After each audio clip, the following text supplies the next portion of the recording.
अनेक महापुरुषांनी वेदांचं संकलन, वेदशास्त्रांचं प्रवर्तन केलं, महाभारत आणि भागवताची रचना केली. परंतु या सर्वांमध्ये जर कुठल्या ग्रंथाला विशेष महत्त्व प्राप्त झालं असेल तर तो ग्रंथ म्हणजे योगेश्वर श्रीकृष्णाच्या मुखातून साकार झालेली श्रीमद भगवत गीता. पूजा अर्चांचे अनेकविध प्रकार आणि कर्मकांडाच्या परस्पर विरोधी पद्धती धर्माच्या नावाखाली प्रचलित आहेत. धर्माचा मुख्य उद्देश परमेश्वराचा शोध घेणं हा आहे. कल्याणकारी परमेश्वर एक आहे आणि त्याच्या प्राप्तीकरता पालन केल्या जाणाऱ्या विविध मार्गांना धर्म म्हणतात. जर परमेश्वर एक आहे, त्याची प्राप्ती करण्याचं सर्वांचं उद्दिष्टही एक आहे, तर मग अनेकविध मार्ग अथवा पंथ कशासाठी? या सर्व प्रश्नांच्या समाधानासाठी ध्वनिफीतीच्या रूपानं यथार्थ गीतेचा भावांश प्रस्तुत होत आहे. धर्माचं खरंखुरं स्वरूप आणि परमेश्वर प्राप्तीच्या मार्गांचं शास्त्रशुद्ध विवेचन करणारा ग्रंथ म्हणजे योगेश्वर श्रीकृष्णानं सांगितलेली गीता होय. जगातल्या प्रत्येक महापुरुषानं दिलेल्या शिकवणुकीचं सर्व वेदांचं सार म्हणजे गीता होय. इतकंच नव्हे तर असंख्य गूढ गंभीर विषयांचं विवेचन करणाऱ्या या परमरहस्यमयी ग्रंथाचं महात्म्य वर्णन करण्याचं सामर्थ्य कोणातही नाही. संपूर्ण मनुष्य जातीच्या कल्याणासाठी गीता हे भगवंतानं सांगितलेलं एकमेव अतर्क्य तरीही अनुपम शास्त्र आहे. महाभारतातील एक अशी आख्यायिका आहे की जेव्हा पांडव आणि कौरवांचं सैन्य एकमेकांसमोर उभं ठाकलं तेव्हा सगळ्या निशाचरांनी अथवा राक्षसांनी कौरवांमध्ये आणि सगळ्या देवांनी पांडवांमध्ये प्रवेश केला. प्रस्तुत कथेचा दाखला किंवा दृष्टांत देऊन महर्षी व्यास म्हणतात की गीतेतील सगळी पात्र प्रतिकात्मक असून एकतर देव आहेत किंवा दानव अर्थात राक्षस आहेत. अनादि अनंत काळापासून प्रत्येक मनुष्याच्या हृदयात दोन प्रवृत्ती वास करताना दिसतात. मनुष्य जेव्हा जेव्हा आपल्या आत्माविष्काराच्या दिशेनं या दैवी शक्तींच्या मदतीनं प्रवास सुरू करतो तेव्हा तेव्हा काम, क्रोध, राग, द्वेष इत्यादी राक्षसी गुण त्यामध्ये अनेक अडथळे निर्माण करतात. या सर्वांवर मात करणं खरं म्हणजे एखाद्या युद्धाप्रमाणेच आहे. स्वजनांना युद्धभूमीवर पाहून अर्जुनाच्या मनात विषाद आणि शंका उत्पन्न झाली. यशाबद्दल खात्री वाटेनाशी झाली आणि भीती तसंच शोकानं तो व्याकुळ झाला. कुळाचा नाश, वर्णसंकरामुळे पितरांना होणारा नरकवास आणि धर्माचा नाश अशा विविध शंकांच्या विचारांनी तो संभ्रमित झाला. या सर्व शंकांच्या निरसनासाठी भगवान श्रीकृष्णांना 18 अध्यायांनी युक्त अशी गीता सांगावी लागली. सरते शेवटी भगवंतानं अर्जुनाला विचारलं, आता तरी तुझ्या मनातली शंका फिटली अथवा नाही? तेव्हा अर्जुनानं मान्य केलं की भगवन, आता माझ्या मनातल्या शंका कुशंकांचं मळभ पूर्णपणे दूर झालंय आणि यापुढं मी आपल्या आज्ञेप्रमाणे आणि उपदेशाप्रमाणे वागेन. खरं पाहता अर्जुन केवळ निमित्त मात्र असून वरील सर्व शंका कुशंका आणि प्रश्न संपूर्ण मानवजातीच्या मनातले आहेत. फळ म्हणजे काय, यश म्हणजे काय, शाश्वत सुखाची प्राप्ती कशी होईल आणि म्हणूनच सर्व स्त्री पुरुष, आबालवृद्ध किंबहुना संपूर्ण मानवजातीसाठी गीतेच्या या 18 अध्यायांचं भक्तिभावपूर्वक श्रवण, चिंतन आणि मनन अत्यंत आवश्यक आहे. ज्या योगे परमेश्वर चिंतनात सदैव रममाण होता येईल, शिवाय मुलांवर देखील कल्याणकारी संस्कार होतील. श्रीमद भगवत गीतेच्या आकलनाशिवाय परमेश्वर प्राप्तीचा मार्ग मिळणं केवळ अशक्य आहे. अखंड सौख्य, शाश्वत शांती आणि मूलभूत शंकांचं समाधान हे उद्देश लक्षात घेऊन या ध्वनिफीती संकलित केल्या गेल्या आहेत.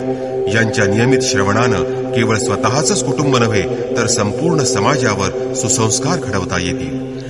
मनुष्य जगात कुठेही असला तरी त्याच्याकरता गीता नेहमीच एक अमृताचा झरा आहे.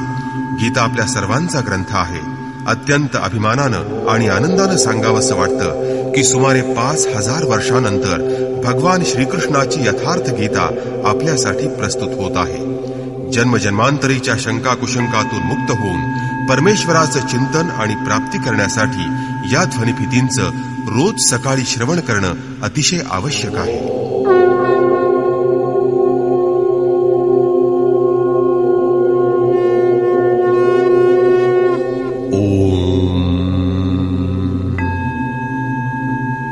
श्री परमात्मने नमः. यथार्थ गीता श्रीमद् भगवद गीता अथ प्रथमोऽध्यायः. अध्याय पहिला.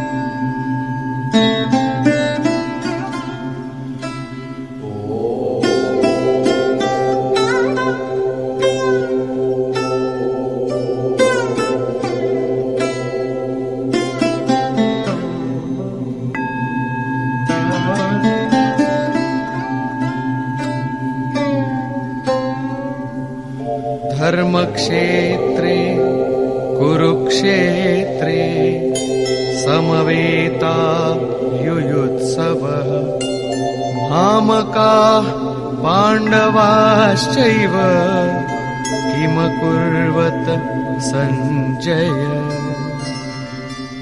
धृतराष्ट्रानं विचारलं, हे संजया, धर्मभूमी अशा कुरुक्षेत्रावर युद्धासाठी एकत्र जमलेल्या माझ्या पुत्रांनी आणि पांडूच्या पुत्रांनी काय केलं? अज्ञानरूपी धृतराष्ट्र आणि संयमरूपी संजय. अज्ञान हे मनाच्या अंतरंगात वसत असतं. या अज्ञानात मन गुरफटलं जातं. धृतराष्ट्र हा जन्मांध आहे, परंतु संयमरूपी संजयाच्या माध्यमातून तो कुरुक्षेत्रावरील घडामोडी पाहू शकत आहे, ऐकू शकत आहे. त्याला निश्चित माहित आहे की परमात्मा हेच एकमेव सत्य आहे. परंतु त्याचा मोहरूपी पुत्र दुर्योधन जोपर्यंत जिवंत आहे तोपर्यंत त्याचं लक्ष कौरवांवर म्हणजेच पर्यायानं विकारांवर केंद्रित झालं आहे. धर्म हे एक पवित्र क्षेत्र आहे. जेव्हा हृदयरूपी देशात दैवी संपत्तीचा प्रभाव असतो तेव्हा शरीर धर्मक्षेत्र बनतं, आणि जेव्हा इथं आसुरी संपत्तीचा प्रभाव असतो तेव्हा तेच शरीर कुरुक्षेत्र बनतं. कुरु म्हणजे करा हा शब्द आदेशात्मक आहे. श्रीकृष्ण म्हणतात, प्रकृतीतून निर्माण होणाऱ्या त्रिगुणांनी प्रवृत्त होऊन मनुष्य कर्म करत असतो. तो क्षणमात्रही कर्माशिवाय राहू शकत नाही. ते गुण त्याच्याकडून कर्म करवून घेत असतात. तो झोपलेला असला तरी त्याचं कर्म चालूच असतं. अर्थात ते कर्म म्हणजे शरीर निरोगी ठेवण्याचा तो एक प्रकारचा आहारच आहे. हे तिन्ही गुण मनुष्याला देवापासून क्षुद्र किड्यापर्यंत देहबद्ध करीत असतात. जोपर्यंत प्रकृती आणि प्रकृतीपासून उत्पन्न होणारे तिन्ही गुण अस्तित्वात आहेत तोपर्यंत कुरु म्हणजे करा चालूच राहील. आणि म्हणून जन्म मृत्यूचं क्षेत्र, विकारांचं क्षेत्र हे कुरुक्षेत्र आहे. तर परमश्रेष्ठ परमात्म्यात प्रवेश देणारं, विलीन करणारं पुण्यशील प्रवृत्तीचं पांडव क्षेत्र म्हणजे धर्मक्षेत्र आहे. पुरातत्ववेत्ते पंजाब, काशी, प्रयाग, मध्य प्रदेश तसंच इतरही अनेक ठिकाणी कुरुक्षेत्राचा शोध घेत आहेत. परंतु गीताकार श्रीकृष्णानं स्वतःच हे युद्ध कुठं झालं ते सांगितलं आहे. इदम शरीर कौंतेय क्षेत्रमित्यभिधीयते. हे अर्जुना, हे शरीर हेच क्षेत्र आहे, आणि जो हे जाणतो त्याची मर्यादा समजतो तो क्षेत्रज्ञ आहे. पुढे त्यांनी त्या क्षेत्राची व्याप्ती सांगितली आहे. त्यात 10 इंद्रिय, मन, बुद्धी, अहंकार, 5 विकार आणि त्रिगुणांचं वर्णन केलं आहे. शरीर हेच क्षेत्र आहे, एक आखाडा आहे.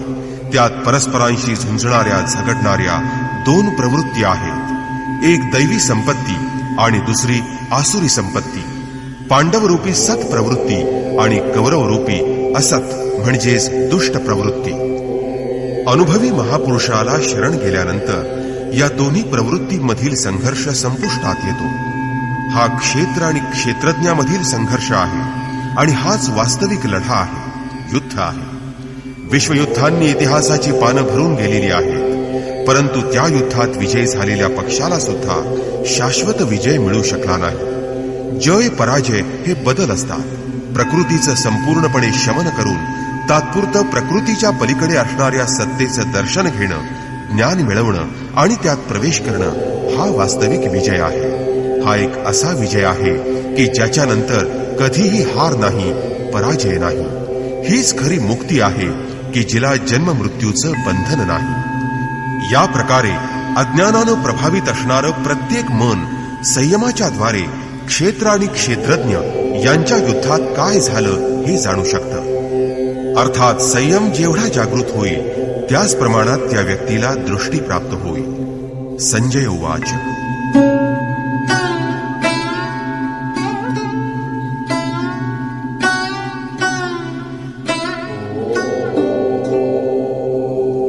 दृष्ट्वा तु पाण्डवानीकम्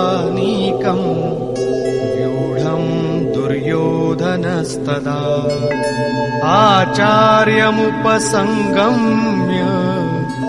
राजा वचनमब्रवीत्.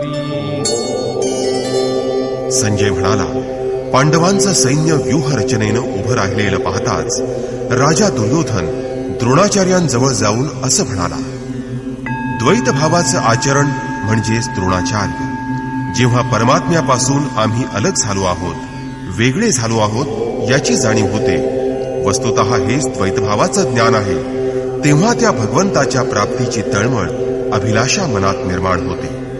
त्यामुळं गुरुची आवश्यकता वाटून आम्ही गुरुचा शोध घेऊ लागतो.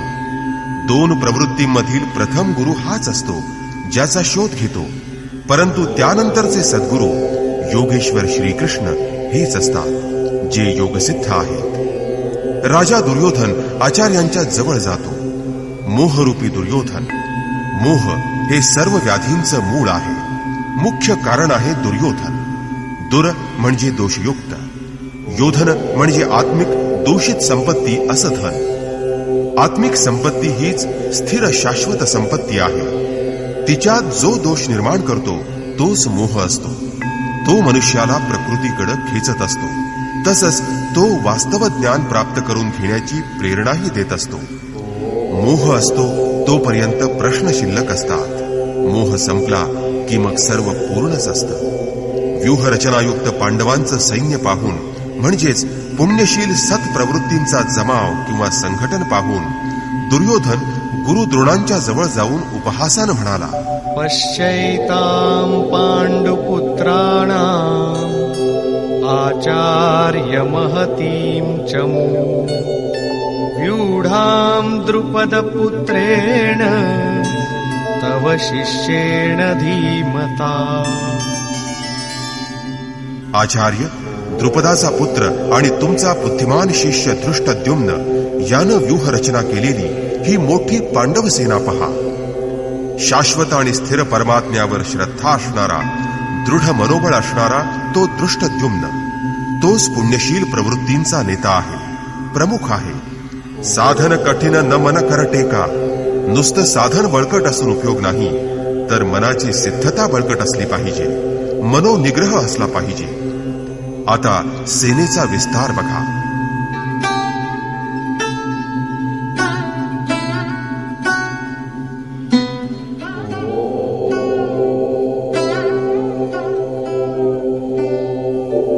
अत्र शूरा महेश्वासा भीमार्जुन समायुधि युयुधानो विराटश्च द्रुपदश्च महारथः.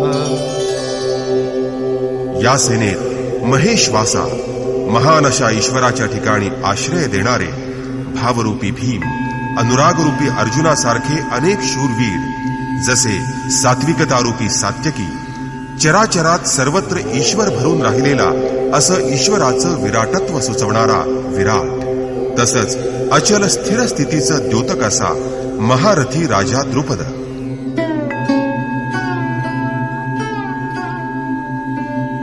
दृष्टकेतुश्चेकितानः काशीराजश्च वीर्यवान् पुरुजित् कुन्तिभोजश्च शैव्यश्च नरपुङ्गवः.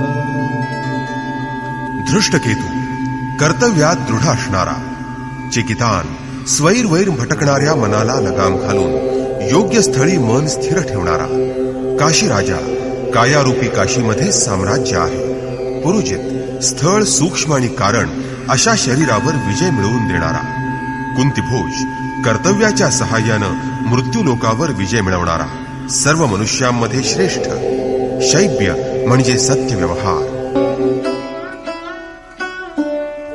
युधामन्युश्च विक्रान्तः उत्तमौजाश्च वीर्यवान् सौभद्रो द्रौपदेयाश्च सर्व एव महारथाः.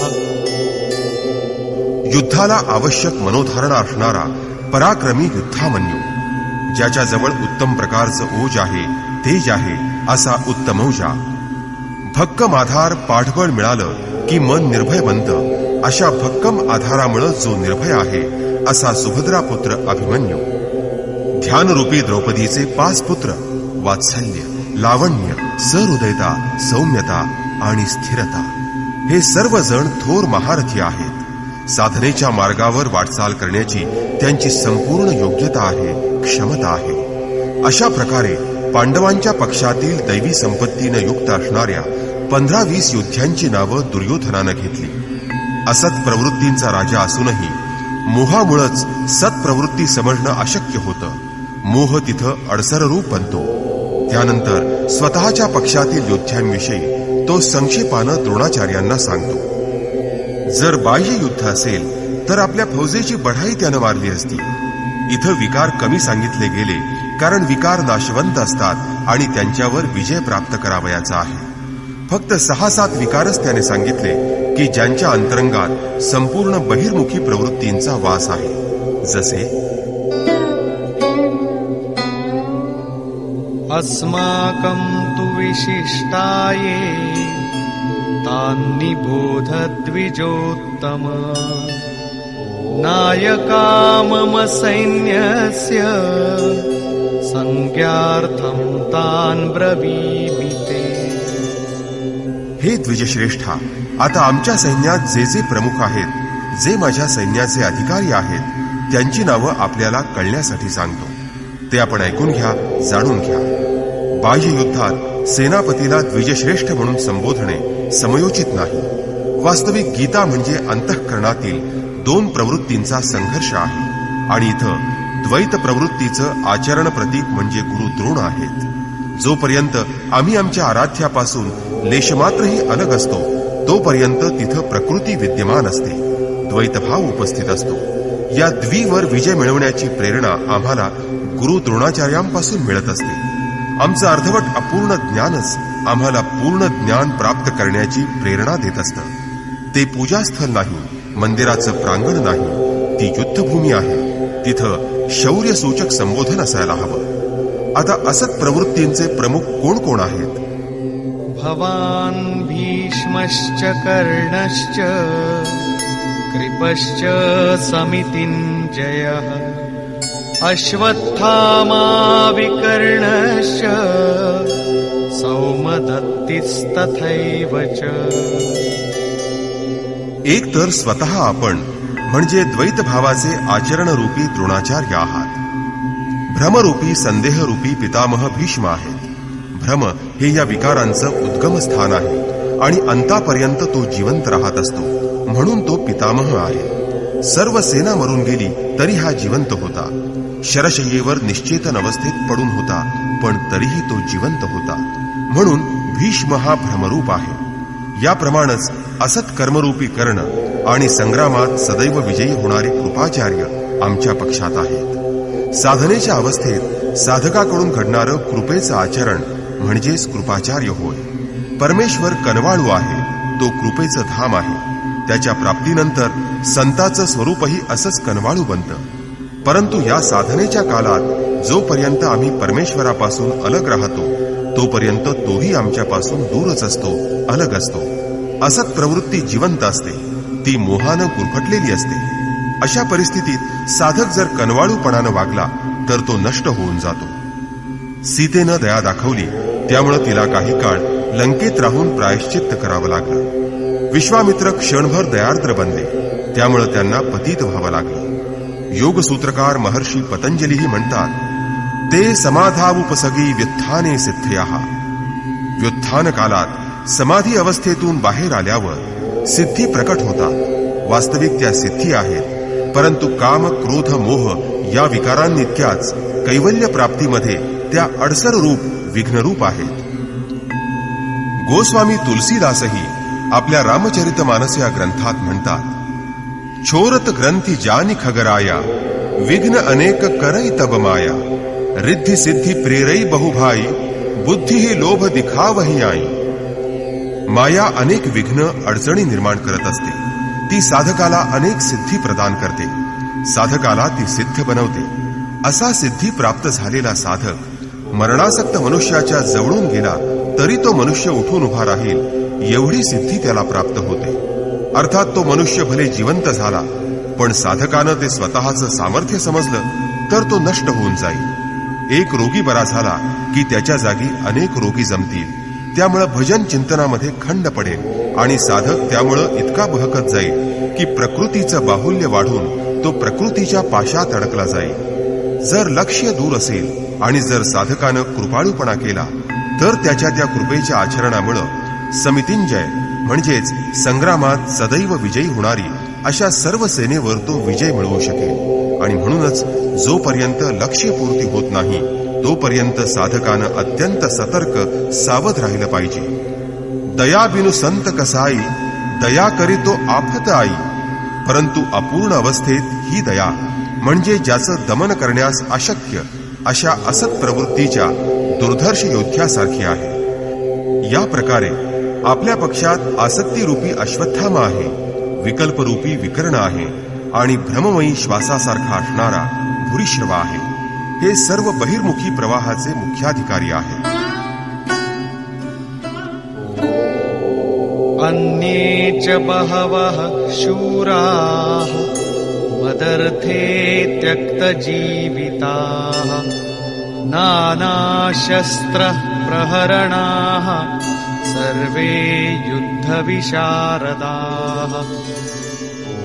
माझ्यासाठी जीवावर उदार झालेले अनेक प्रकारच्या शस्त्रांनी सज्ज आणि युद्धात कुशल असणारे पुष्कळ वीर इथं युद्धासाठी सिद्ध झालेले आहेत. ते सर्व माझ्यासाठी आपले प्राण द्यायलाही तयार आहेत. अर्थात ते निश्चितपणे किती आहेत ते सांगता येणार नाही. आता कोणती सेना कोणामुळे सुरक्षित आहे यावर दुर्योधन म्हणतो, अपर्याप्तं तदस्माकं बलं भीष्माभिरक्षितं पर्याप्तं त्विदमेतेषां बलं भीमाभिरक्षितं. भीष्मानं रक्षण केलेली आमची सेना अफाट असून ती अजिंक्य आहे, तर भीमानं रक्षण केलेली पांडवांची सेना जिंकण्यास सोपी असून ती पर्याप्त म्हणजे मोजकी आहे. इथं पर्याप्त आणि अपर्याप्त हे क्लिष्ट दुर्बोध शब्द दुर्योधनाच्या मनातील शंका किंवा संदेह व्यक्त करीत आहेत. आता ज्यांच्यावर कौरवांची भिस्त आहे ते पितामह भीष्म म्हणजे कोणती सत्ता आहे, तसंच ज्याच्यावर पांडव अवलंबून आहेत तो भीम म्हणजे कोणती सत्ता आहे हे पहावयाचं आहे. यानंतर दुर्योधन सेनेला सूचना देताना सांगत आहे, अयनेषु च सर्वेषु यथा भागमवस्थिताः भीष्ममेवाभिरक्षन्तु भवन्तः सर्व एव हि. तेव्हा सेना व्यूह रचनेत आपापल्या मोक्याच्या जागी उभं राहून आपण सर्वांनी मिळून भीष्माचार्यांचंच रक्षण केलं पाहिजे. जर भीष्माचार्य जिवंत राहतील तरच आम्ही अजिंक्य राहणार आहोत. तेव्हा पांडवांशी लढण्यापेक्षा तुम्ही फक्त भीष्माचार्यांचंच रक्षण करावं. जो स्वतःचं रक्षण करू शकत नाही त्याच्या रक्षणाचा भार कौरवांना उचलावा लागत आहे. त्या भीष्माला योद्धा कसं म्हणावं? तो कसला योद्धा? पण इथंच भीष्म म्हणजे भ्रम, विपरीत ज्ञान, संदेह, भ्रांती. भीष्म म्हणजे हाडामांसाचा योद्धा नव्हे. म्हणून भीष्म म्हणजे भ्रम किंवा भ्रांती जोपर्यंत टिकून आहे तोपर्यंत विजातीय म्हणजे दुष्ट प्रवृत्ती अजिंक्य आहेत, अजेय आहेत. अर्थात अजेय म्हणजे ज्याला जिंकताच येत नाही असा नव्हे, तर अजेय म्हणजे दुर्जय म्हणजेच कष्टानं ज्याला जिंकता येतं असा. महा अजय संसार रिपू जीती सकई सोबीर. जेव्हा भ्रम किंवा भ्रांती नाहीशी होते तेव्हा अज्ञान संपूर्णपणे नष्ट होतं, ते अस्तित्वहीन बनतं आणि आंशिक रूपानं उरलेले मोह वगैरे रिपूही शीघ्र नाहीसे होतात. भीष्माची इच्छा होती इच्छा मरण, पण इच्छा म्हणजेच भ्रांती. इच्छेचा अंत आणि भ्रम नष्ट होणं या दोन्ही गोष्टी एकच आहे. ही गोष्ट संत कबीरानं अगदी सोप्या शब्दात सांगितली आहे. इच्छा काया इच्छा माया इच्छा जग उपजाया. कह कबीर जे इच्छा विवर्जित ताका पार न पाया. जिथं भ्रम किंवा भ्रांती नसते तो अमर्याद आणि अव्यक्त असतो. हे शरीर निर्माण होण्याचं कारणही इच्छा हेच आहे. इच्छा म्हणजेच माया आहे आणि इच्छा हीच जगताच्या उत्पत्तीचं कारण आहे. सो कामयत तदैक्षत बहुस्याम प्रजाये येती असं छांदोग्यात म्हटलेलं आहे. कबीर म्हणतात, जे संपूर्णतः निरीच्छ आहेत तिनका पार न पाया ते अपार, अनंत आणि असीम अशा परमात्म स्वरूपात प्रवेश मिळवू शकतात. यो कामो निष्काम आप्तकाम आत्मकामो न तस्य प्राणा उत्क्रामंती ब्रह्मैव सन ब्रह्माप्येती, असं बृहदारण्यकात म्हटलेलं आहे. जे कामनारहित आहेत, जे आत्म्यामध्ये स्थिर म्हणजे आत्मस्वरूप बनले आहेत, त्यांचं कधीच पतन होत नाही. ते ब्रह्म्याशी एकरूप होऊन जातात. सुरुवातीला इच्छा अनंत असतात, पण अनंत अपार अशा परमेश्वर प्राप्तीची इच्छा मात्र बाकी असते. परंतु जेव्हा परमेश्वर प्राप्तीची इच्छा ही पूर्ण होते, तेव्हा इच्छाही शिल्लक राहत नाही. जर यापेक्षा मोठी किंवा श्रेष्ठ अशी दुसरी कोणती वस्तू असती तर तुम्ही तिच्या प्राप्तीची इच्छा नक्की ठेवली असती. जर त्याच्यापेक्षा श्रेष्ठ अशी दुसरी कोणती वस्तूच नाही तर मग कशाची इच्छा करणार? जेव्हा प्राप्त होण्यासारखी वस्तूच शिल्लक राहत नाही, तेव्हा इच्छेचं तिथून समूळ उच्चाटन होतं आणि इच्छा नष्ट होताच भ्रांतीही समूळ नष्ट होते. हेच भीष्माचं इच्छा मरण आहे. म्हणून दुर्योधन म्हणतो की भीष्माकडून रक्षित असणारी आमची सेना अजेय आहे. सारांश, जोपर्यंत भ्रांती असते तोपर्यंत अज्ञानाचं किंवा अविद्येचं वास्तव्य असतं. भ्रांती नष्ट होताच अज्ञानही नाहीसं होतं. भीम म्हणजे भावरूप आहे. त्याच्याकडून रक्षण केली गेलेली पांडवांची सेना जिंकण्यास सुलभ आहे. भावे विद्यते देवः. अविदित परमेश्वराला विदित किंवा ज्ञात करण्याचं सामर्थ्य तसंच क्षमता भावामध्ये आहे. भाववस्य भगवान सुखनिधान करुणा अयन, असं रामचरित मानसात म्हटलंय. श्रीकृष्णानं या भावालाच श्रद्धा म्हटलं आहे. या श्रद्धेमध्ये परमेश्वराला वश करण्याचं सामर्थ्य असतं. या भावातून, श्रद्धेतूनच संपूर्ण पुण्यमय प्रवृत्तीचा विकास होतो. हा भावच पुण्याचं संरक्षण करतो. ही श्रद्धा, हा भाव इतका सामर्थ्यवान आहे की परमदेव परमात्म्याला तो जन्म घ्यायलाही भाग पाडतो. परंतु त्याबरोबरच हा भाव इतका नाजूक असतो की आज भाव आहे तर उद्या त्याचं अभावात परिवर्तन व्हायला वेळ लागत नाही. कारण इच्छिलेल्या म्हणजे इष्ट गोष्टीत थोडी जरी त्रुटी जाणवली की भाव किंवा श्रद्धा डळमळू लागते. पुण्यमय सात्विक प्रवृत्ती विचलित होते आणि इष्टशी संबंध दुरावला जातो. म्हणून भीमाकडून रक्षण केली जाणारी पांडवांची सेना जिंकणं सोपं आहे. महर्षी पतंजलींचंही हेच म्हणणं आहे. सतु दीर्घकाल नैरंतर्य सत्कारा सेविंतो दृढभूमी. दीर्घकालपर्यंत निरंतर श्रद्धा आणि भक्तिपूर्वक केलेली गोष्टच दृढ किंवा भक्कम होऊ शकते.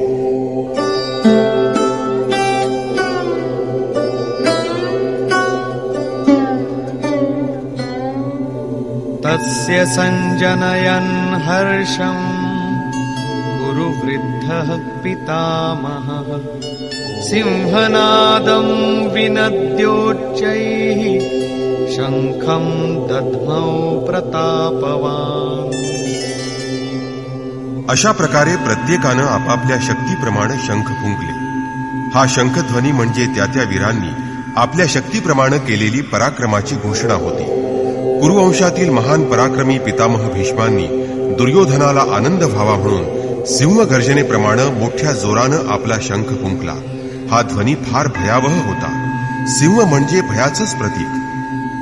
निबिड जंगलात एकांत स्थळी या सिंहाची गर्जना आपल्या कानावर पडली तर सिंह आपल्यापासून कितीतरी मैल लांब बसला तरी भीतीनं आपल्या हृदयाचा थरकाप होतो आणि भयानं शरीरावर सरसरून काटा उभा राहतो. शरीर भीतीनं कापू लागतं. आपली अशी दशा होण्याचं कारण काय? कारण सिंहाविषयीचं भय आपल्या मनात दडून बसलेलं असतं. म्हणजे हे भय आपल्या मनात असतं. प्रकृतीमध्ये हे भय परमात्म्याच्या ठिकाणी नसतं. कारण परमात्मा म्हणजे निर्भयतेचं साम्राज्य.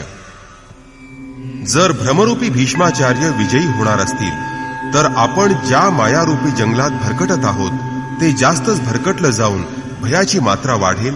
भयाचं काळोखी आवरण अधिक दाट होईल. भयाची तीव्रता वाढेल. भयाचा अंधकार मनात अधिक दाटेल. भय आपल्याला भयाशिवाय दुसरं काही देऊ शकत नाही. तेव्हा या प्रकृतीपासून निवृत्त होणं हाच खरा मोक्षाचा मार्ग आहे. ही माया किंवा प्रकृती म्हणजे घोर अंधकाराची पडछाया आहे. कौरव म्हणजे या मायेचं प्रतीक. ते भयाशिवाय दुसरं काही देऊ शकणार नाहीत. त्यामुळं कौरवांच्या सैन्यात सर्व रणधुरंधरांची रणवाद्य एकदम वाजली तरी भयाशिवाय दुसरं काहीही उत्पन्न झालं नाही. लक्षात ठेवा की प्रत्येक विकाराच्या मुळाशी काही ना काही भय असतंच. म्हणून त्यांनी आपली रणवाद्य जोरजोरानं फुंकून घोषणा केली. ततः शंखाश्च भैर्यश्च पणवानकगोमुखाः सहसैवाभ्यहन्यन्त सशब्दस्तुमुलोऽभवत्. त्यानंतर शंख, नगारे, तुतार्या, ढोल, रणशिंग ही रणवाद्य एकदम वाजवली गेली तेव्हा त्यांचा फारच मोठा आवाज झाला. त्यामुळं वातावरण भयावह झालं, कारण पांडव सेनेत भय उत्पन्न करणं हाच तर कौरवांचा उद्देश होता. अशा प्रकारे दुष्ट प्रवृत्तीचं बाह्य आक्रमण सफल झाल्यावर मोहमय बंधन अधिक घट्ट किंवा मजबूत बनतं. यानंतर पुण्य प्रवृत्तीच्या पांडव सेनेत रणवाद्य फुंकली गेली. यात पहिला मान योगेश्वर श्रीकृष्णाला दिलेला होता. ततः श्वेतैर्हयैर्युक्ते महती स्यन्दने स्थितौ माधवः पाण्डवश्चैव दिव्यौ शंखौ प्रदध्मतु. पांढऱ्या शुभ्र घोड्यांनी युक्त असणाऱ्या इथं पांढरा रंग सात्विक आणि निर्मलतेचं प्रतीक आहे. महती स्यंदने म्हणजे महान रथावर आरूढ झालेल्या योगेश्वर श्रीकृष्णानं आणि अर्जुनानं आपापले अलौकिक शंख फुंकले. इथं अलौकिक या शब्दाचा अर्थ आहे सर्व लोकांमध्ये श्रेष्ठ. मृत्यूलोक, देवलोक, ब्रह्मलोक आणि जिथं जिथं जन्म मृत्यूचं भय आहे त्या सर्व लोकांपेक्षा श्रेष्ठ अशी पारलौकिक आणि पारमार्थिक स्थिती प्रदान करणं हा योगेश्वर कृष्णाच्या घोषाचा अर्थ आहे. या योगेश्वराचा रथ सोन्या चांदीचा किंवा लाकडाचा नाही, तर तो रथ अलौकिक आहे. त्याचा शंख अलौकिक आहे आणि त्यामुळे त्याचा घोषही अलौकिकच आहे.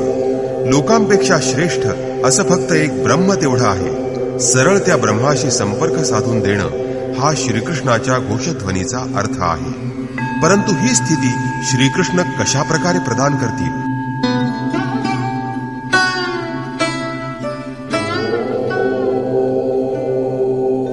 पांचजन्यं ऋषिकेशो देवदत्तं धनञ्जयः पौण्ड्रं दध्मौ महाशंखं भीमकर्मावृकोदरः. ऋषिकेश जो हृदयाचा जाणता आहे, स्वामी आहे, त्या कृष्णानं पांचजन्य शंख फुंकला आणि 5 ज्ञानेंद्रियांना त्यांच्या शब्द, स्पर्श, रूप, रसगंध गुणांसह वश करून तो निग्रह आपल्या भक्तगणांना प्रदान करण्याचा घोष श्रीकृष्णानं केला.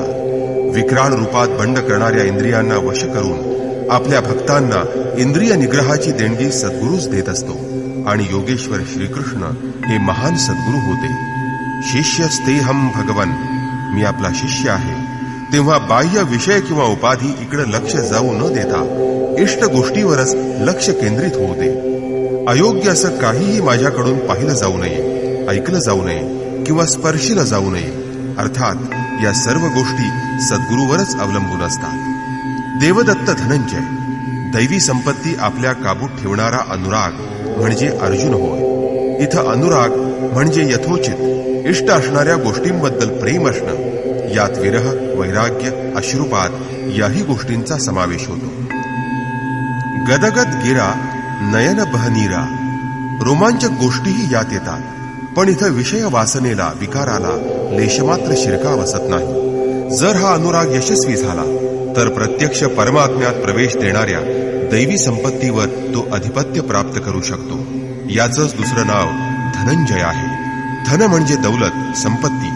यामुळे शरीराचा उदरनिर्वाह आणि इतर गरजा पूर्ण होत असतात. पण या बाह्य संपत्तीचा आत्म्याशी काहीच संबंध नसतो. या संपत्तीपेक्षा आत्मिक संपत्ती हीच खरी स्वतःची संपत्ती आहे. बृहदारण्यक उपनिषदात याज्ञवल्क्यानं मैत्रेयीला समजावताना हेच सांगितलं की पृथ्वीचं स्वामित्व जवळ असलं तरी त्यामुळं अमृतत्वाची प्राप्ती होऊ शकत नाही. ते प्राप्त करण्यासाठी आत्मिक संपत्ती जवळ असणं आवश्यक आहे. तोच त्यावर एकमेव उपाय आहे. यानंतर भयावह अचाट कर्म करणाऱ्या भीमानं पौंड्र म्हणजे प्रीती नावाचा महाशंख फुंकला. प्रीती म्हणजेच भाव किंवा प्रेम. त्याचा उद्गम आणि निवास हृदय असतं. म्हणूनच भीमाला वृकोदर असं म्हणतात.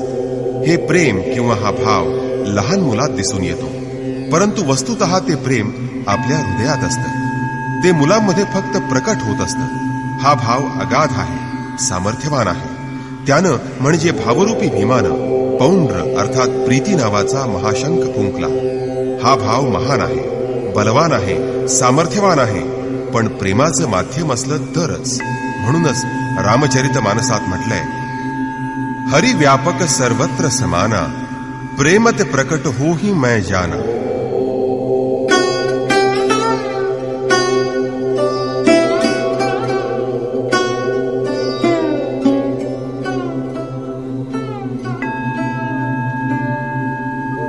अनंत विजयं राजा कुंती पुत्रो युधिष्ठिरः नकुलः सहदेवश्च सुघोषमणिपुष्पकौ.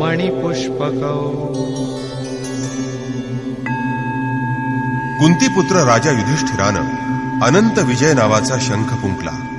महाभारतात कुंती हे कर्तव्याचं प्रतीक आहे, तर युधिष्ठिर हे धर्माचं प्रतीक आहे.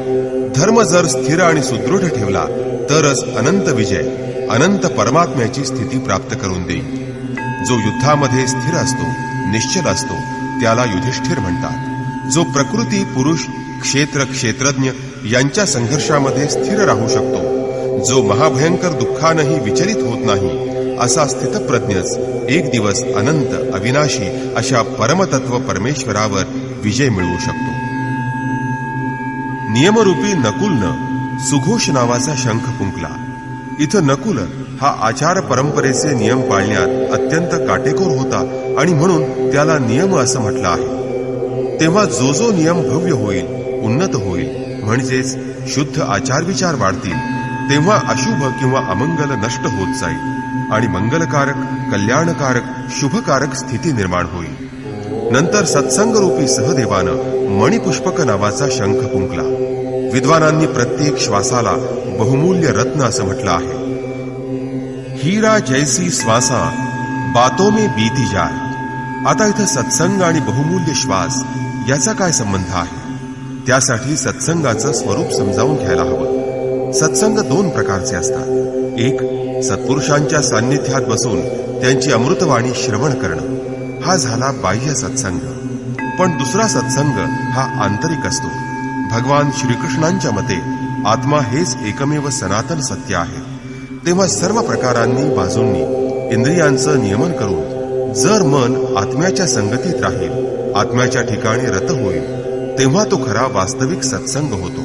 सतत ध्यान, चिंतन आणि चित्ताची एकाग्रता याचा सतत सराव, अभ्यास केल्यानं हा सत्संग साधला जातो. या सनातन सत्याच्या सान्निध्यात मन जसजसं अधिक रममाण होईल, रत होईल, तसतसं प्रत्येक श्वासावरही नियंत्रण ठेवणं शक्य होईल आणि मग मनासहित इंद्रियाचा विरोध होऊ शकेल. आणि ज्या दिवशी मन संपूर्ण इंद्रिय निग्रह करू शकेल, त्या दिवशी त्याला सनातन तत्वाची प्राप्ती होईल. मग एखाद्या वाद्याच्या सुराप्रमाणे चित्ताचा सूर वाद्याच्या सुरात मिसळून जाईल आणि हाच खरा सत्संग ठरेल. या अर्थानं सहदेवाला सत्संग रूप असं म्हटलं आहे. बाह्य रत्न कठीण आहे, परंतु श्वासरूपी रत्न फुलापेक्षाही कोमल आहे. फूल विकसित झाल्यानंतर किंवा देठापासून तुटल्यावर कोमेजून जातं, परंतु मनुष्य पुढचा श्वास घ्यायला जिवंत राहू शकेल की नाही याची शाश्वती नाही. परंतु आंतरिक सत्संग सफल झाला तर मात्र प्रत्येक श्वासावर नियंत्रण ठेवून परमलक्ष्याची प्राप्ती करून घेता येते. पांडवांचं हेच लक्ष्य आहे. त्या व्यतिरिक्त दुसरं ध्येय किंवा लक्ष्य त्यांना नाही. परंतु प्रत्येक साधन निर्मलतेच्या मार्गात काही ना काही अंतर निर्माण करत असतं.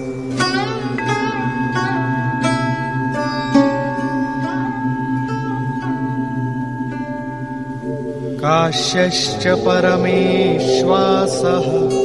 शिखण्डी च महारथः धृष्टद्युम्नो विराटश्च सात्यकिश्चापराजितः.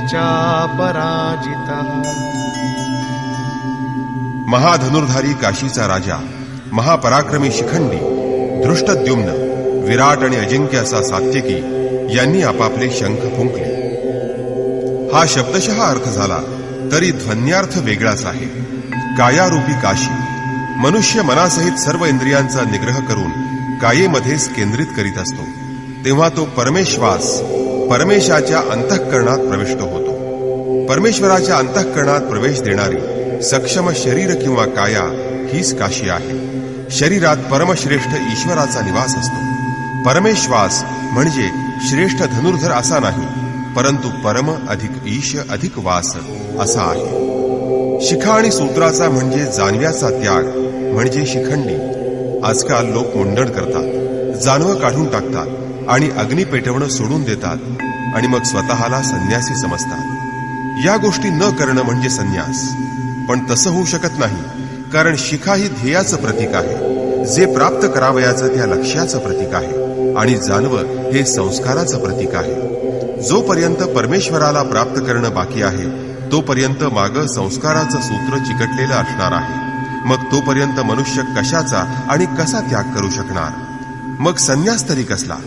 अजून तर पथिकाची मार्गक्रमणा सुरू आहे.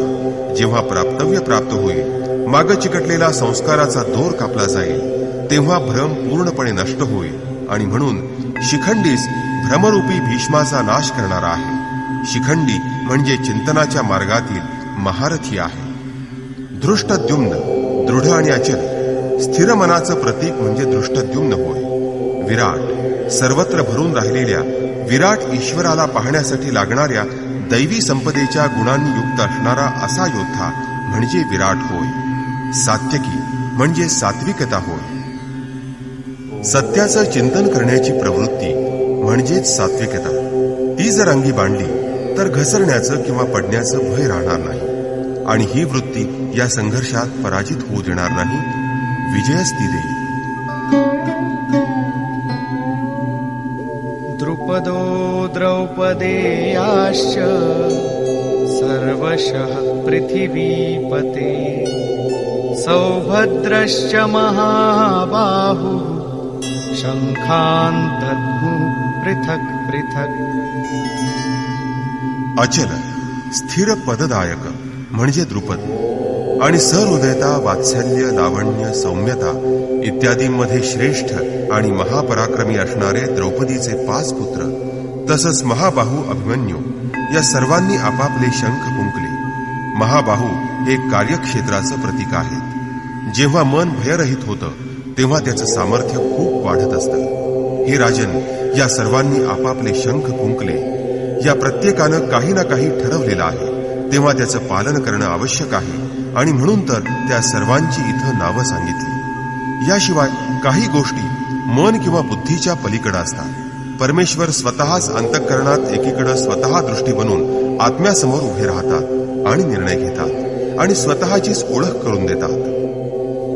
सघोषोधार्तराष्ट्राणाम् हृदयानि व्यदारयत् नभश्च पृथिवीं चैव तुमुलो व्यनुनादयन्. आकाश आणि पृथ्वी दणाणून सोडणाऱ्या आवाजानं धृतराष्ट्रपुत्रांची हृदय विदीर्ण झाली. मात्र श्रीकृष्ण आपला पाठीराखा आहे या आत्मविश्वासामुळे पांडवांची सेना किंचितही भ्यायली नाही. उलट कुरुक्षेत्रावर पांचजन्याच्या घोषामुळे, दैवी शक्तीवरील अधिपत्यामुळे, अनंतावर मिळवलेल्या विजयामुळे तिथं अशुभ नष्ट होऊ लागलं आणि आसुरी संपदा, बहिर्मुखी प्रवृत्ती विदीर्ण झाल्या. त्यांचं सामर्थ्य क्षीण होऊ लागलं. सर्वत्र सफलता प्राप्त होऊ लागताच मोहमयी प्रवृत्ती नेहमीच शांत होतात, नाहीशा होतात.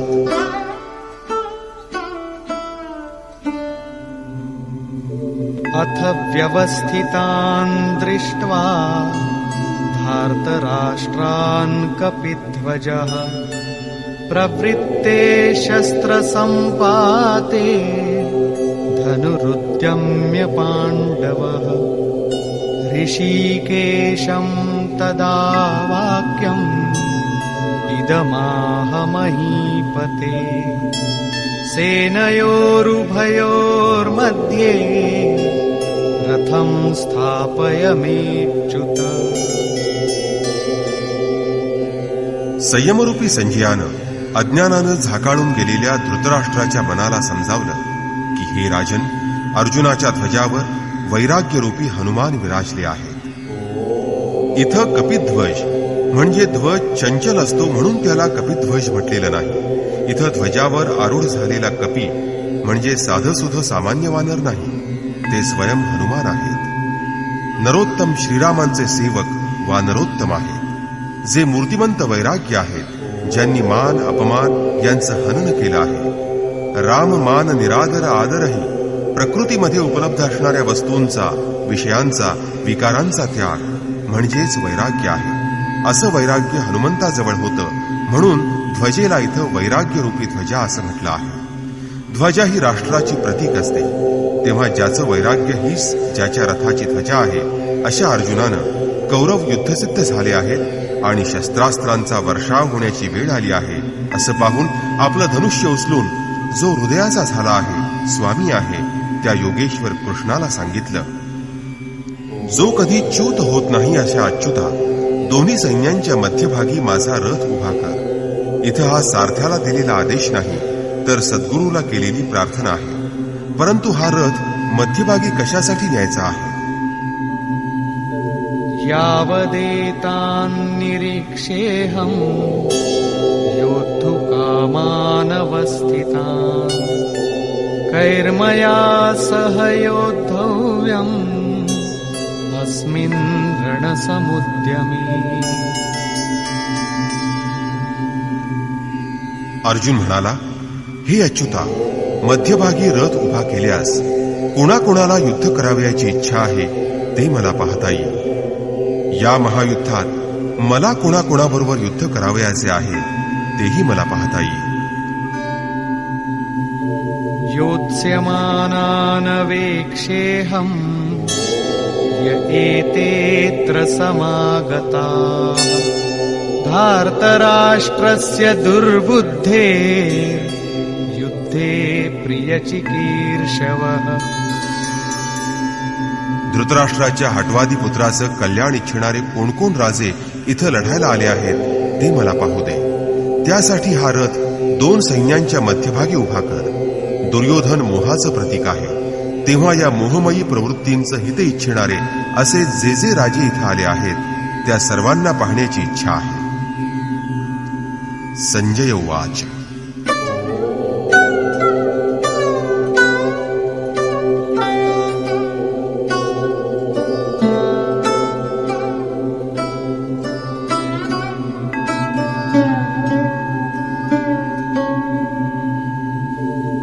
एवमुक्तो ऋषिकेशो गुडाकेशेन भारत सेनयोरुभयोर्मध्ये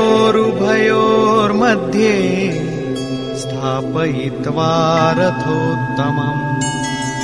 भीष्मद्रोणप्रमुखतः सर्वेषां च महीक्षिताम्. उवाच पार्थ पश्यैतान् समवेतान् कुरुनीति. संजय म्हणाला, निद्राजयी अर्जुनानं असं म्हटल्यानंतर हृदयाचा स्वामी भगवान श्रीकृष्णांनी दोन्ही सैन्यामध्ये भीष्म, द्रोण आणि महीक्षिताम म्हणजे शरीररूपी पृथ्वीवर अधिकार गाजवणाऱ्या राजांच्या मध्ये आपला उत्तम रथ उभा केला आणि ते म्हणाले, पार्था, इथं जमलेल्या कौरवांना पहा. इथं उत्तम रथ म्हणजे सोन्या चांदीचा रथ असा अर्थ नाही. या जगाच्या परिभाषेत उत्तमता ही नश्वर शरीराच्या अनुकूलतेवरून किंवा प्रतिकूलतेवरून ठरत असते. ही परिभाषा अपूर्ण आहे. जर आमच्या आत्म्याची आमच्या प्रकृतीला किंवा स्वभावाला साथ असेल, जिथं कसलंही म्हणजे लेशमात्रही मालिन्य नसेल, तेच उत्तम. उत्तम रथाचा अर्थ असा ध्वनित होतो.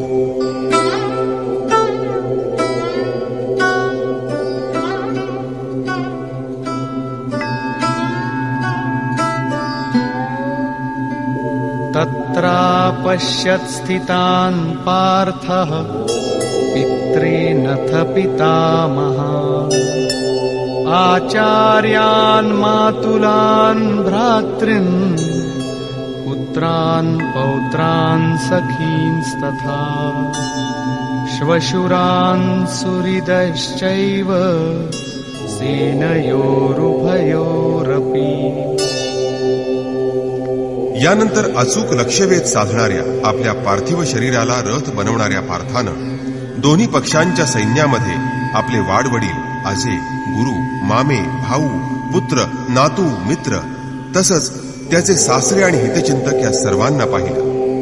म्हणजे दोन्ही सेनेत अर्जुनाला आपला परिवार, आपल्या मामाचा, सासरचा परिवार दिसला. तसंच आपले मित्र आणि गुरुजन त्याला दिसले. हे सर्व मिळून 18 अक्षौहिणी सैन्य होतं. म्हणजे प्रचलित परिमाणाप्रमाणे 2.5-3 अरब इतकं सैन्य झालं. महाभारत परिमाणाप्रमाणे 18 अक्षौहिणी म्हणजे 2.5 ते 40 लाख इतकं सैन्य झालं. म्हणजे आजच्या संपूर्ण विश्वाच्या संख्येइतकी ही संख्या झाली. इतक्या लोकांसाठी कधीतरी अन्न समस्या निर्माण झाल्याशिवाय राहणार नाही. पण विशेष म्हणजे एवढी प्रचंड संख्या अर्जुनाच्या फक्त परिवाराची होती. एवढा मोठा कधी कोणाचा परिवार असू शकतो का? हे कधीच शक्य असणार नाही. हे हृदयरूपी देशाचं चित्रण आहे.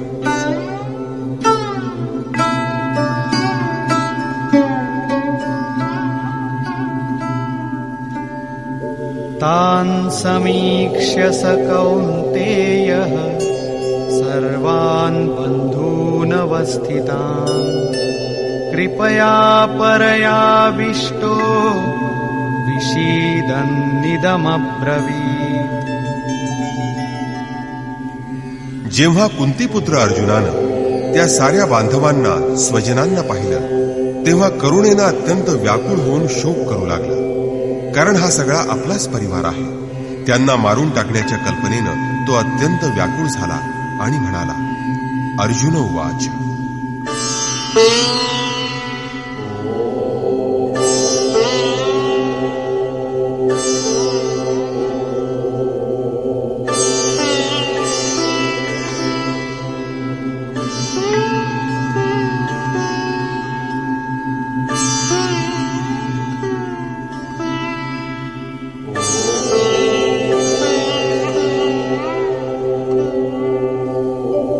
दृष्ट्वेमं स्वजनं कृष्ण युयुत्सुं समुपस्थितम् सीदन्ति मम गात्राणि मुखं च परिशुष्यति वेपथुश्च शरीरे मे रोमहर्षश्च जायते.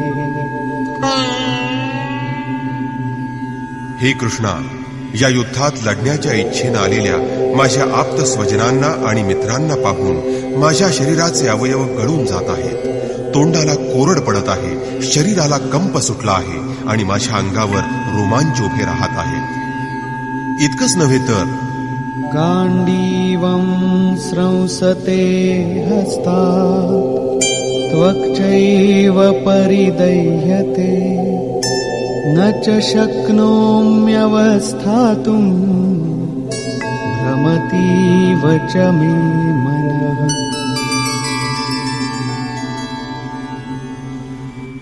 माझं गांडीव धनुष्य माझ्या हातातून गळू लागलं आहे. शरीराचा फार दाह होत आहे. एवढा महारथी पराक्रमी अर्जुन पण स्वजनांशी लढण्याच्या कल्पनेनं तो गलितगात्र झाला. व्याकुळ झाल्यानं त्याचं शरीर तापू लागलं. विषादानं तो कापू लागला. त्याचं मन भ्रमल्यासारखं होऊ लागलं. तो विव्हळ होऊन श्रीकृष्णाला म्हणाला, आता उभं राहण्याचंही सामर्थ्य माझ्यात नाही. माझ्या डोळ्यापुढं काळोख पसरत आहे. काही पाहण्याचंही सामर्थ्य माझ्यात नाही.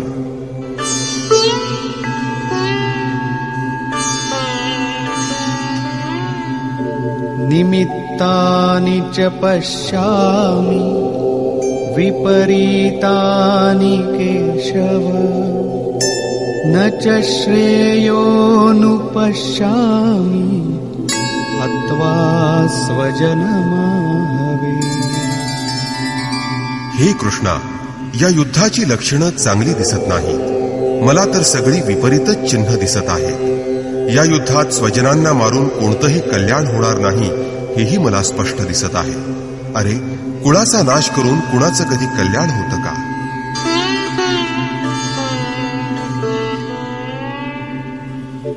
न काङ्क्षे विजयं कृष्ण न च राज्यं सुखानि च किन्नो राज्येन गोविन्द किं भोगैर्जीवितेन वा. संपूर्ण परिवार रणांगणावर उभा आहे. त्याला मारून विजय मिळवणं आणि विजय मिळवलेल्या राज्याचं सुख भोगणं ही गोष्ट अर्जुनाला रुचेना. असं लांछित सुख त्याला नको होतं आणि म्हणून तो श्रीकृष्णाला म्हणाला, हे कृष्णा, मला असा विजय नको आहे. तसंच असं रक्तलांछित राज्य, भोग किंवा असं हे जीवनही मला नको आहे. असलं राज्य आणि सुख प्राप्त करण्यात काय अर्थ आहे? याचं कारण स्पष्ट करताना अर्जुन म्हणतो, येषामर्थे काङ्क्षितं नो राज्यं भोगाः सुखानि च तैमेव स्थिता युद्धे प्राणांस् त्यक्त्वा धनानि च. ज्यांच्यासाठी आम्ही राज्य, उपभोग आणि सुख यांची इच्छा करावयाची, तेच हे आप्तस्वकीय आपल्या जीविताची आशा सोडून युद्धासाठी सिद्ध होऊन या रणांगणावर उभे राहिले आहेत. आम्हाला राज्य हवं होतं, सुख, उपभोग, संपत्तीही आम्हाला हवी होती, पण ते सर्व आमच्या आप्त, स्वजन आणि मित्रांसह हवं होतं. त्यांच्यासह ते भोगण्याची इच्छा होती. परंतु ते सर्व आपल्या जीविताची आशा सोडून इथं आले आहेत. तेव्हा आता मला असं राज्य, उपभोग, सुख, संपत्ती काहीही नको आहे. हे सर्व त्यांच्यासाठी आणि त्यांच्यामुळे प्रिय आहे. तेच जर राहणार नसतील तर सुखभोगाचं आणि राज्याचं प्रयोजन काय? आम्हाला ते नको आहे. जोपर्यंत आप्त, स्वजन आणि मित्र असतात तोपर्यंत मनुष्याच्या इच्छा किंवा वासना तीव्र असतात. आपलं वैभव त्यांना दाखवण्याची, त्यांच्यापेक्षा वरचढ होण्याची, त्यांच्याकडून वाहवा मिळवण्याची इच्छा असते. त्यामुळं त्यांच्याशिवाय वैभवाचा उपभोग घेणं हे मानवी मनाला पटत नाही. अहो, झोपडीत राहणारा गरीब मनुष्यही आपल्या स्वजनांना मारून विश्वाचं साम्राज्य स्वीकारणार नाही. अर्जुन इथं हेच सांगत आहे की आम्हाला उपभोग प्रिय आहेत, विजय हवा आहे, परंतु ज्याच्यासाठी हे सर्व हवं आहे तेच जर जिवंत राहणार नसतील तर त्या सुखवैभवाचं काय प्रयोजन? कारण या युद्धात ज्यांना मारावयाचं आहे ते लोक कोण कोण आहेत ते पहा.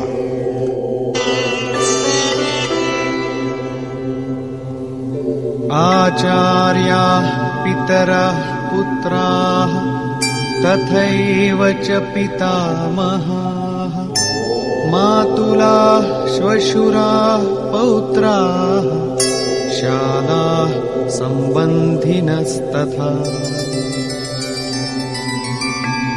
या युद्धात गुरु, वडील, पुत्र, आजे, मामा, सासरे, नातू, मेव्हणे असे अनेक नातलग इथे उपस्थित आहेत. एतान्न हन्तुमिच्छामि घ्नतोऽपि मधुसूदन अपि त्रैलोक्यराज्यस्य हेतो किन्नु मही कृते. हे मधुसूदना, मला जरी कोणी त्रैलोक्याचं राज्य देऊ केलं तरी मला ठार मारण्याची इच्छा करणाऱ्या लोकांना मी मारू इच्छित नाही. मग या पृथ्वीची काय कथा? रणांगणावर उभ्या असणाऱ्या 18 अक्षौहिणी सैन्यात अर्जुनाला आपले सर्व स्वकीयच दिसले. वास्तविक अर्जुन म्हणजे करुणा. करुणेनं ओथंबलेल्या प्रत्येक भक्तापुढं उपासनेच्या प्रारंभी हीच समस्या उभी असते. त्यांना वाटतं की भजन, पूजन, उपासना, आराधना करून परमेश्वराची प्राप्ती करून घ्यावी. परंतु एखाद्या अनुभवी सद्गुरूच्या सहवासात किंवा त्याच्या मार्गदर्शनाखाली उपासना करणाऱ्या भक्ताला जेव्हा क्षेत्र आणि क्षेत्रज्ञ यांच्यातील संघर्षाचं स्वरूप समजतं आणि मग आपल्याला खरं कोणाशी लढावयाचं आहे हे समजतं, तेव्हा तो हताश होतो. त्याला असं वाटत असतं की पित्याकडील परिवार, सासूरवाडीचा परिवार, मामाकडील परिवार, इतर सुहृद, मित्र आणि गुरुजन यांच्यासह राहावं, सर्वांनी सुखी असावं, त्यांची नीट व्यवस्था ठेवावी आणि ते करत असतानाच परमेश्वराची उपासना करून त्याचीही प्राप्ती करून घ्यावी. परंतु जेव्हा त्याला समजतं की परमेश्वराची आराधना करण्यासाठी प्रथम सर्व आप्तांनाच सोडावं लागतं, प्रथम त्यांच्याविषयी असणाऱ्या प्रेमाचाच त्याग करावा लागतो, तेव्हा तो व्याकुळ होतो. पूज्य महाराजश्री म्हणायचे, साधू होणं आणि मृत्यू पावणं या दोन्ही गोष्टी एकच आहेत. त्याच्यासाठी जगात कोणीही जिवंत नसतं, आणि कोणी जिवंत असलं तर तो मोह आसक्ती असते. या मोहावर आणि आसक्तीवर विजय मिळवणं हाच साधूंचा खरा विजय असतो. या मोहाचा आसक्तीचा प्रसार म्हणजे तर आयुष्य असतं, अन्यथा आयुष्यात आमचं काय आहे. तुलसीदास कहचित विलास जग, बूझत बूझत बुझई. मनाचा प्रसार म्हणजेच हे जगत आहे. योगेश्वर कृष्णानंही मनाच्या प्रसारालाच जगत म्हटलं. जो या मनाच्या प्रसाराला रोखतो त्याच्यावर विजय मिळवतो, तो चराचर जगावर विजय मिळवतो. इहैव तैर्जितः सर्गो येषाम साम्ये स्थितम मनः, असं गीतेत म्हटलेलं आहे. केवळ अर्जुन व्याकुळ झाला असं नव्हे, अनुराग प्रेम सर्वांच्या हृदयात असतं. ज्याच्या हृदयात हे प्रेम आहे, करुणा आहे, ते सर्वच असे व्याकुळ होतात. प्रथम त्यांना वाटतं की भजन पूजनापासून काही फायदा होईल आणि त्यामुळे सर्वजण सुखी होतील, त्यांच्याबरोबर सुखाचा उपभोग घेऊ. परंतु ते जर जिवंतच राहणार नसतील तर सुख मिळवून काय उपयोग. अर्जुनाची दृष्टी राज्यसुखापर्यंत सीमित होती. त्रैलोक्याच्या साम्राज्य प्राप्तीलाही तो सुखाची पराकाष्ठा समजत होता. त्याच्याही पलीकडे काही सत्य आहे, ही गोष्ट अद्याप अर्जुनाला समजलेली नाही.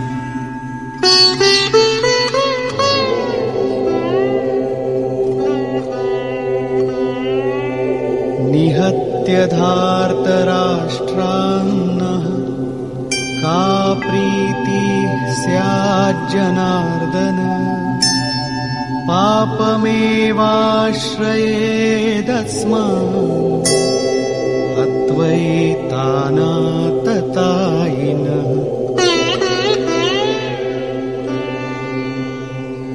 हे जनार्दना, धृतराष्ट्राच्या मुलांना मारून आम्हाला का आनंद होणार आहे. धृतराष्ट्र म्हणजे धृष्टतेचं राष्ट्र. त्याच्यापासून निर्माण होणाऱ्या मोहरूपी दुर्योधनादींना मारून आम्हाला काय समाधान मिळणार आहे. जनार्दना, या आतताई लोकांना मारून आम्हाला उलट पापच लागेल. जो यत्किंचित लाभासाठी अनितीच्या मार्गाचा अवलंब करतो त्याला आतताई म्हटलं जातं. परंतु जो आत्म्याच्या मार्गात अडथळा बनतो तो महाआतताई असतो. काम, क्रोध, लोभ, मोह हे मोक्षाच्या मार्गातील अडथळे आहेत. तस्मान्नार्हा वयं हन्तुं धार्तराष्ट्रान् स्वबान्धवान्, स्वजनं हि कथं हत्वा सुखिनः स्याम माधव. म्हणून हे माधवा, धृतराष्ट्राच्या या पुत्रांना आम्ही मारणं योग्य नाही. अरे, हे स्वबांधव कसे? ते तर शत्रू होते ना. वास्तविक नाती ही अज्ञानातून उत्पन्न होत असतात. हा मामा आहे, हा काका आहे, ही सासूरवाडी आहे, हे आमचे स्वजन आहेत, आप्त आहेत. हे सर्व संबंध अज्ञानातून उत्पन्न होत असतात. अहो, आमचं हे शरीरच जर नश्वर आहे तर ही नाती कुठून टिकणार. जोपर्यंत मोह असतो तोपर्यंत आम्हाला परिवार असतो, आमचे सुहृद असतात, आमची एक दुनिया असते. परंतु जिथं मोह असत नाही तिथं हे कोणतेही संबंध, ही नाती उपस्थित होतच नाही. इथं मोहामुळं अर्जुनाला त्याचे शत्रूही सुहृद वाटू लागले आणि म्हणून तो श्रीकृष्णाला म्हणत आहे की या आप्तांना मारून आम्ही कसे सुखी होणार. जर हे अज्ञान आणि हा मोह नष्ट झाला तर कुटुंबाचं अस्तित्वच राहणार नाही. अर्थात हे अज्ञानच ज्ञानाचं प्रेरक बनत असतं. भर्तृहरी, तुलसीदास इत्यादी अनेक महानुभावांना वैराग्याची प्रेरणा त्यांच्या पत्नीपासून मिळाली आहे. तर कुणी सावत्राईच्या वागण्यामुळे खिन्न होऊन वैराग्याचा मार्ग पत्करला आहे असं आपल्याला दिसून येतं.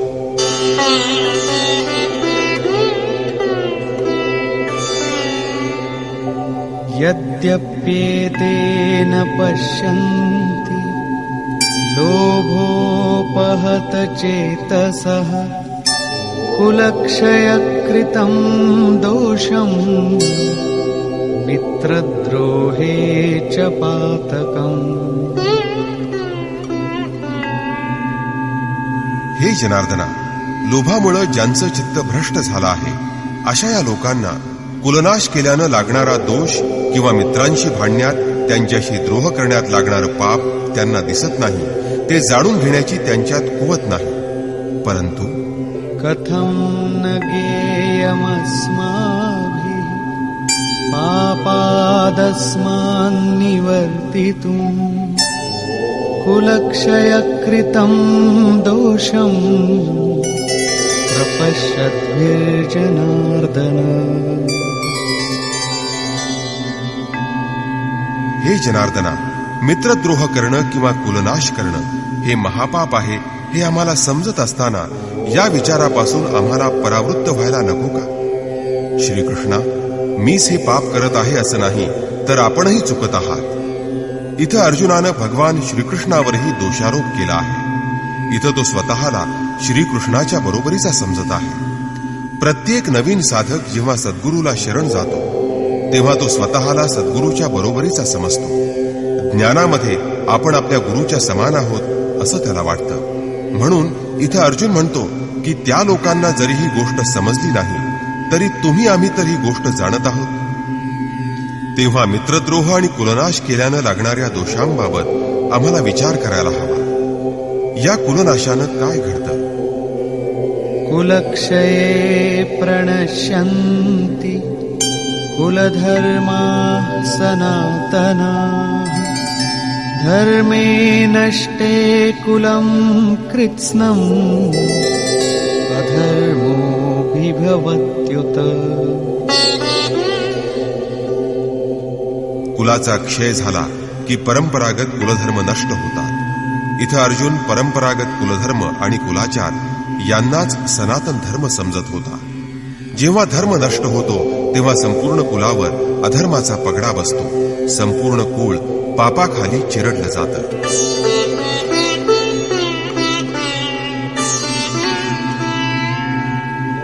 अधर्माभिभवात् कृष्ण प्रदुष्यन्ति कुलस्त्रियः.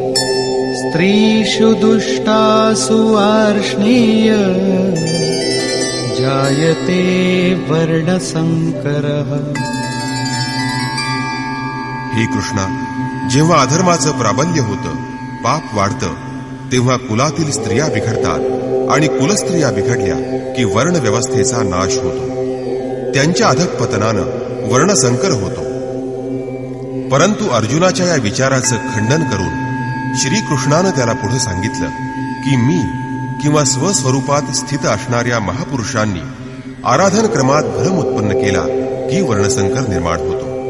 तेव्हा वर्णसंकरानं कोणते दोष घडतात ते सांगताना अर्जुन म्हणतो, संकरो नरकायैव कुलघ्नानां कुलस्य च पतन्ति पितरो येषाम् लुप्तपिण्डोदकक्रिया.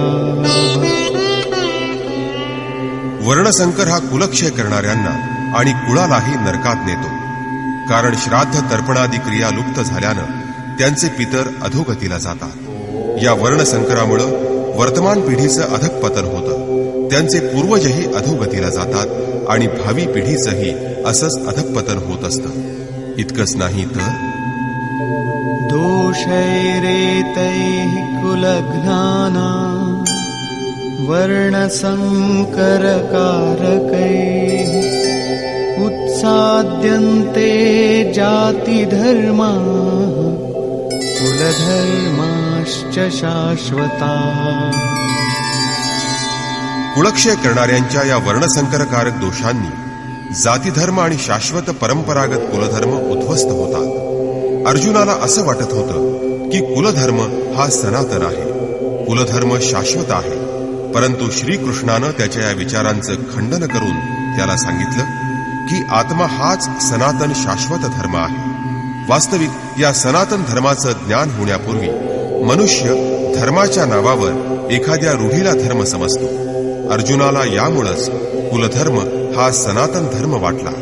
परंतु कुलधर्म म्हणजे श्रीकृष्णाच्या मते एक रूढी आहे.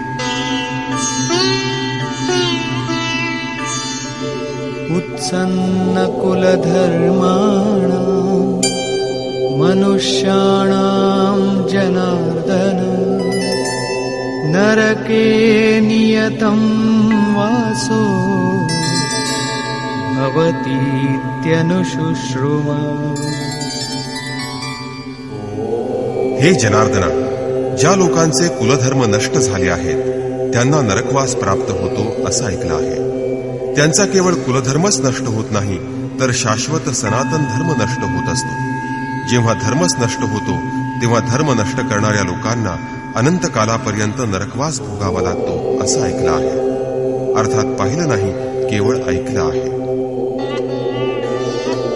अहो बत महत् पापं कर्तुं व्यवसिता वयम् यद्राज्य सुखलोभेन हन्तुं स्वजनमुद्यता. अहो, आम्ही बुद्धिमान असूनही केवढं महत् पाप करण्यास उद्युक्त झालो आहोत. राज्याच्या आणि सुखाच्या लोभानं आम्ही स्वजनांना मारण्यास सिद्ध झालो आहोत. इथं अर्जुन स्वतःला बुद्धिमान ज्ञानी समजत आहे. प्रथम प्रत्येक साधक स्वतःला असं ज्ञानीच समजत असतो. महात्मा बुद्ध म्हणतात, जेव्हा मनुष्याचं ज्ञान अधुरं अर्धवट असतं तेव्हा तो स्वतःला महान ज्ञानी समजत असतो. परंतु तो जेव्हा खरं ज्ञान प्राप्त करू लागतो तेव्हा तो स्वतःला महामूर्ख समजू लागतो. याप्रमाणे इथं अर्जुन स्वतःला ज्ञानी समजत आहे. म्हणून तो प्रत्यक्ष भगवान श्रीकृष्णालाही समजावत आहे की आम्ही जे पाप करावयास निघालो आहे त्यानं कोणतंही कल्याण साधणार नाही. आम्ही राज्याच्या आणि सुखाच्या लोभानं कुलनाश करावयास तयार झालो आहोत. आम्ही खरोखर फार मोठी चूक करीत आहोत. आणि हे श्रीकृष्णा, तूही आमच्या बरोबर मोठी चूक करीत आहेस. परमज्ञानी आणि परिपूर्ण असणाऱ्या भगवान श्रीकृष्णालाही असं म्हणून अर्जुनानं चांगलाच धक्का दिला आणि शेवटी तो आपला निर्णय देतो.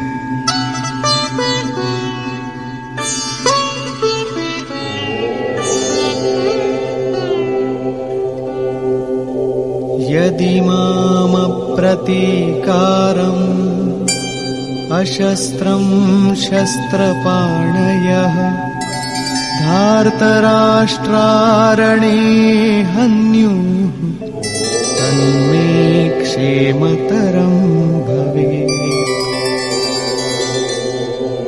धृतराष्ट्राच्या पुत्रांशी लढण्यापेक्षा त्यांनी शस्त्रविरहित आणि प्रतिकार न करणाऱ्या मला युद्धभूमीवर ठार मारलं तरी ते माझ्यासाठी अधिक कल्याणकारक ठरेल.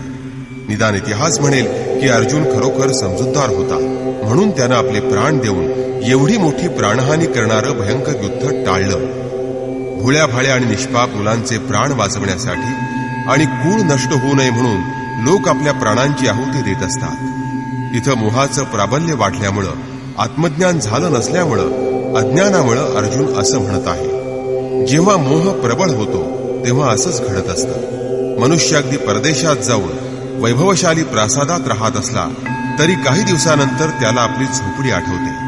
अर्जुनाचं इथं असंच झाल्यानं तो म्हणत आहे की धृतराष्ट्राच्या शस्त्रधारी पुत्रांनी शस्त्रांचा त्याग केलेल्या आणि प्रतिकार न करणाऱ्या मला रणभूमीवर ठार केलं तरी ते कल्याणकारकच ठरेल.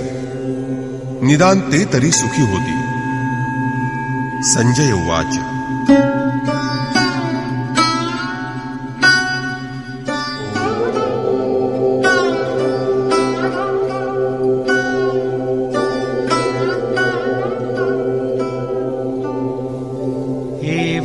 एवमुक्त्वार्जुनः संख्ये रथोपस्थ उपाविशत् विसृज्य सशरं चापम् शोकसंविघ्नमानसः.